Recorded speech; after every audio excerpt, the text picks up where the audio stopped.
베스트 Q&A 2편 시간입니다.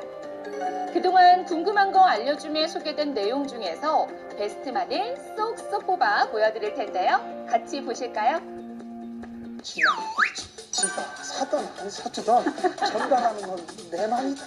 파트너 공유할 생각하지 마시고 연락하세요. 들어봐, 알아, 해봐. 애타면 평생 즐겁다. 본인도 반드시 스폰서가 된다는 사실을 잊으면 안 돼요. 우승 시나리오를 쓰시면요 이루어집니다. 저 같은 파트너 원하시는 거죠? 네.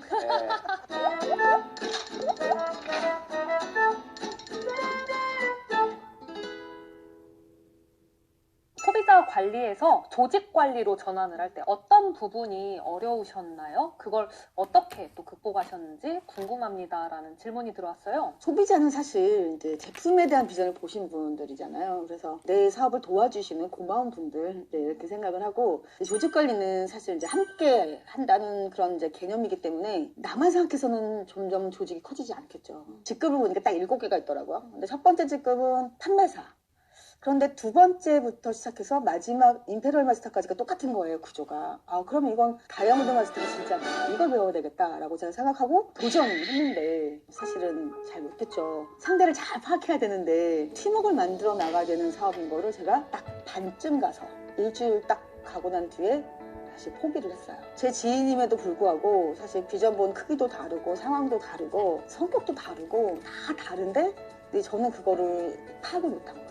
팀워크를 못 만들어낸 거죠. 내가 성공하려면 남을 생각해야 되고 남을 잘 파악해야 되는 거. 그게 결국 조직 관리를 하는 기본 마인드인 것 같아요. 스폰서하고 저는 일을 했었어요. 그게 복제되면 일이 쉬워지거든요. 저는 이제 저희 파트너들한테 파트너 믿지 말라 그래요. 불신하라는 말은 아니거든요. 네, 스폰서 믿고 일을 하라고 말씀을 드리거든요. 항상 나는 중간 역할, 가교자 역할을 해야 된다고 봐요. 스폰서 에듀파이라고 파트너 잘 섬기고, 이게 복제가 되면은 또 내 파트너도 나를 스폰서 에듀파이라고 나가 또 파트너를 섬겨 이렇게 나가다 보면은 그 라인십이 잘 형성되면은 문제가 없다고 봐요. 판매사라든지 팀장들이 초기에 실수하기 쉬운 부분이 뭐냐면은 처음에는 스폰서 보고 잘 따라하다가 자기 파트너가 생기면 돌연히 바뀌는 거죠. 자기 파트너 자기가 챙기겠다고 또 스폰서하고 이 라인십을 무너지게 되면은 그때부터 오히려 자기 조직이 더 잘 안 되는 걸 많이 보게 되고, 또 그렇게 해서는 큰 조직을 만들 수 없다라고 감히 말씀드리고 싶어요. 애터미를 부업으로 했을 때는 구체적으로 어떻게 사업 계획을 짜야 할까요? 라는 질문이 들어왔네요. 요즘에 투잡으로 애터미 하시는 분 되게 많으시잖아요. 네. 제가 부동산을 하고 있을 때 제품을 먼저 썼어요. 투잡을 하셨네요. 네. 이 사업을 하기 위해서 제품을 쓴 게 아니라 우리 남편이 먼저 사업을 해서 집으로 제품을 갖고 왔기 때문에 제가 먼저 써본 거예요. 써보다 보니까 부동산에 오시는 손님들이 저보고 피부가 좋아졌다, 예뻐졌다 이렇게 얘기하기 때문에 그런 분들에게 정말 좋은 제품 세원 등록해서 싸게 사서 써라 하다 보니까 소비자가 개보도가 내려간 거예요.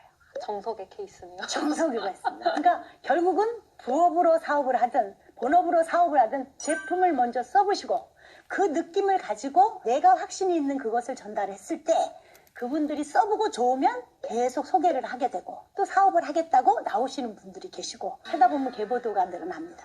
그리고 본업으로 들어왔을 때 소비자가 이미 인프라로 구축이 됐기 때문에 굉장히 빨리 사업을 성공할 수 있습니다. 저도 부업으로 시작을 했거든요.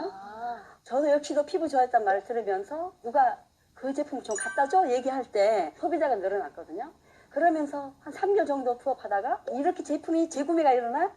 이거 뭐야? 알아보기 시작했고 부업인데도 정말 열심히 했던 것 같아요. 그 뛰어다니다 보니까 소비자가 30명, 50명 이렇게 늘어났고 그러면서 제가 판매사 목표를 세워서 판매사를 갖다는 거 아닙니까? 부업자이지만 목표를 갖는 것이 중요하다. 그 목표를 달성하기 위해서 정말 마인드를 본업자의 마인드를 갖고 뛰셔야 된다는 거죠. 그러다가 어느 일정한 시점에 결단하게 되는 시기가 올 거예요. 그 결단하는 시기에 전업으로 전환을 했어요. 그래서 열심히 뛰다 보니까 오늘 이렇게 여러분들 앞에 나와서 과거 스토리를 얘기하면서 저처럼 성공하기를 바라는 마음에서 그 마인드도 여러분에게 전달되기를 바랍니다. 맞습니다. 여러분 힘내시기 바랍니다. 네, 부업으로 진행을 한다든지 뭐 전업으로 한다든지 그런 게 중요한 게 아니라 내가 목표를 딱 잡고 그렇죠. 했다라는 부분. 네, 감사합니다. 스폰서는 파트너의 한 줄을 책임져 주어야 한다는 한 줄에 대한 말들이 많은데요.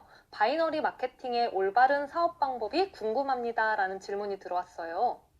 마케팅 플랜의 원칙상 지금 애터미는 바이너리 마케팅, 좌우 두 줄을 하게 되어 있습니다. 그러면 그거를 누가 책임져 줘야 한다. 근데 만약 책임을 못 져주면요, 누구를 원망할 건데. 결국은 자기 사업인데 불구하고 스폰서한테 맡기고 있다는 거죠. 애터미는 철저하게 두 줄, 바이너리 마케팅이다 라는 걸 꼭 알려주고 시작을 했으면 좋겠습니다. 그런데 다만 또 이제 막 나오신 분이 좌우 두 줄 다 해야 된다라면 심적 부담감이 또 많이 커요.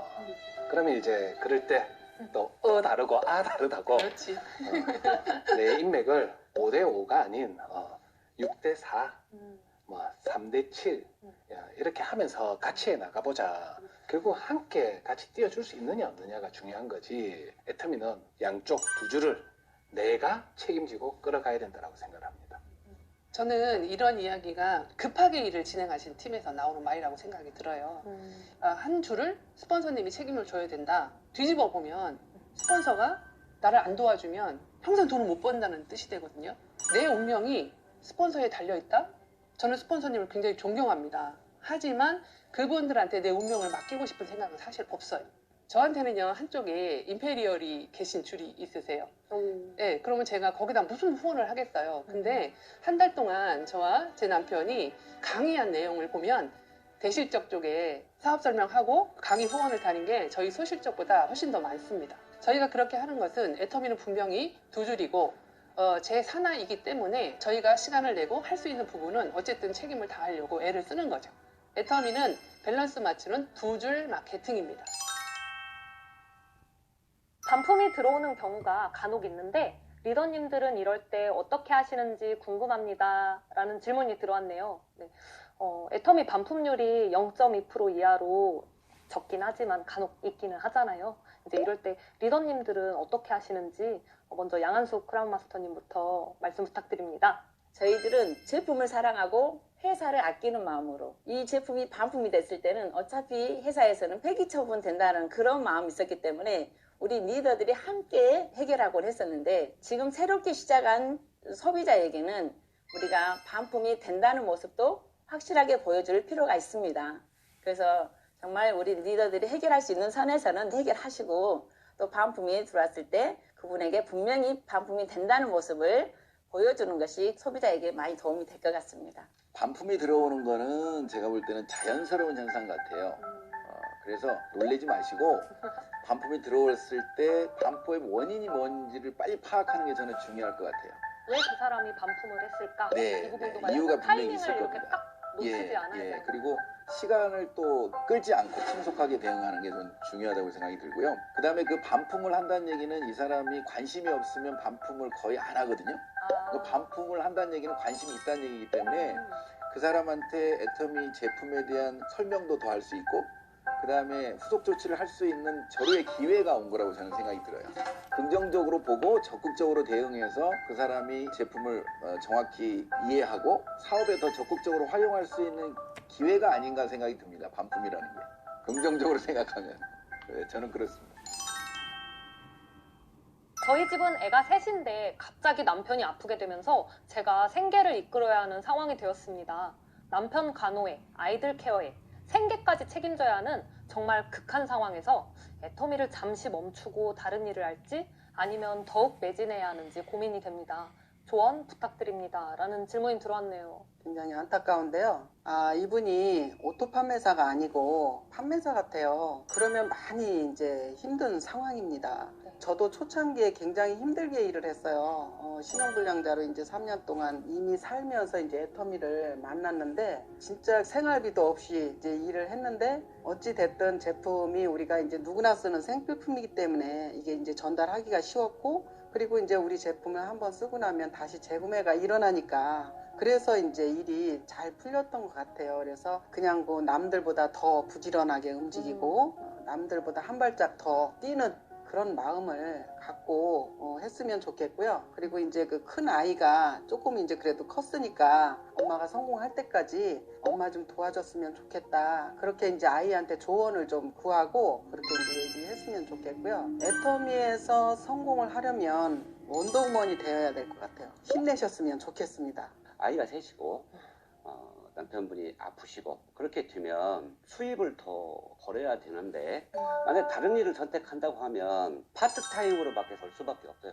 그러면 안정적으로 들어오는 수입이 더 줄어들게 됩니다. 그래서 애터미에는 여러 가지 방법을 가지고 있고요. 온데이쌤이라든가 뭐 부모유튜브 지금 촬영하고 있죠. 또 하나가 개척으로 할 수 있는 부분이 페이스북이라든가 인스타그램을 활용해서 신규 사업자를 영입하는 방법도 있습니다. 지금은 이제 팬데믹 때문에 우리가 오프라인 상에서의 사업 진행하는 것보다 온라인 상에서의 사업을 진행하는 것이 굉장히 더 많습니다. 작년에 우리가 양자택이라고 했잖아요. 두 가지 다 취할 수 있는 방법이 있습니다. 꼭 스폰서님들하고 상담을 하셨으면 좋겠어요.